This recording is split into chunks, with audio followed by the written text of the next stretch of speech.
Donald Trump has always held the free press in disdain. And that is especially true when the journalists trying to hold him accountable are women of color.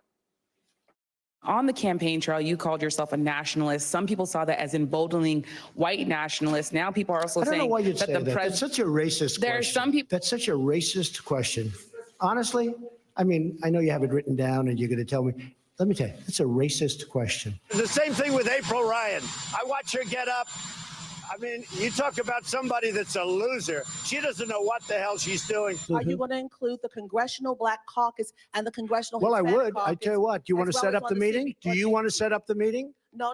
Are they friends of yours?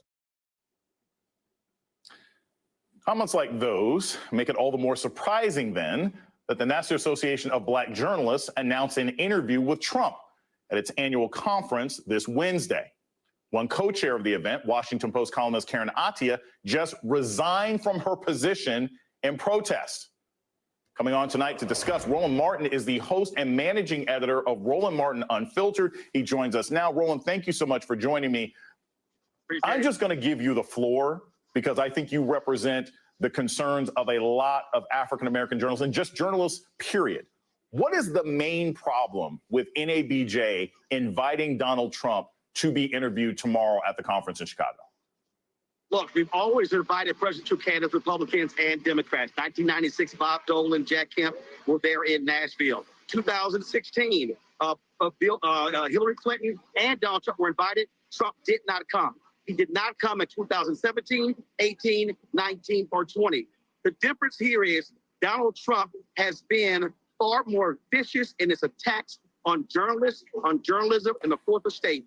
He has pushed fake news. He has sat here and lied about the election results. And so the reason I've been so upset is when the news came out is first, there is no way Harris Faulkner and Fox News or any representative of Fox News should be on any stage at NABJ questioning Donald Trump after they paid $787 million to settle a case where they lied about the election and they knew they were lying. They have a second case that's going on. Two, no black male journalists. Got 4,000 members. I'm down for the sisters. And if there were 3 black men and no sisters, I would be joining the sisters saying, where's representation? Thirdly, no black-owned media. We're in Chicago. I'm here covering the Sonia Massey rally at Mount Pilgrim Baptist Church on the west side. This city has a rich, deep history with the black media. Ebony, Jet, Chicago Defender, Ida B. Wells, married Fred Barnett in terms of moving here, working for his newspaper. And for no black-owned media on that panel, that's why Black Enterprise and Essence have canceled their panel, the Executive Leadership Council, on Thursday.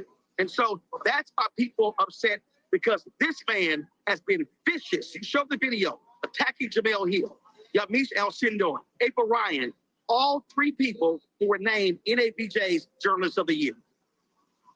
So, Roland, I want to also add to this. The counter that was said by the NABJ president was, well, you know, this is an opportunity to hold Trump accountable and we'll have live fact checking. But the reality is most of the people on that stage, and this is not an insult to any of those journalists, except maybe some criticism of Harris Faulkner, it's not like these people aren't capable. But haven't we seen after 6 or 7 years that fact checking does nothing for Donald Trump? Is there any way that the NABJ could justify this? Look, you can fact check him, but you got to have folks who are willing to go at him and say, I'm sorry, that's a lie. That's not true. You must stop it in the moment it is said. You can't sit here and allow him to pontificate. We already know he's going to lie about HBCU. He's going to lie about black unemployment. He's going to lie about these things. But more importantly, NABJ condemned him multiple times for his attacks on the media. And so what you're dealing with is a serial liar. So unless you are willing to go toe-to-toe with him, and Harris Faulkner and Fox News will never do it, then you cannot deal with a liar. You must be as aggressive in fact-checking him as he is aggressive in law. Roland, I'm going to ask this quick because I think this is also key. the situation isn't just one of Donald Trump being aggressive and violent. He has called the press the enemy of the state. He has encouraged violence against specific members of the organization. And he's made it clear in Project 2025 that should he get back into office, he is comfortable with jailing journalists. This isn't just a black eye on the NABJ. It's an open threat. Do you think that there's a possibility in the next 24 hours that anybody there recognizes that inviting the Fox into the hen house is a mistake? Or do you think this is still going to go through, even though it's going to leave the organization with a black eye?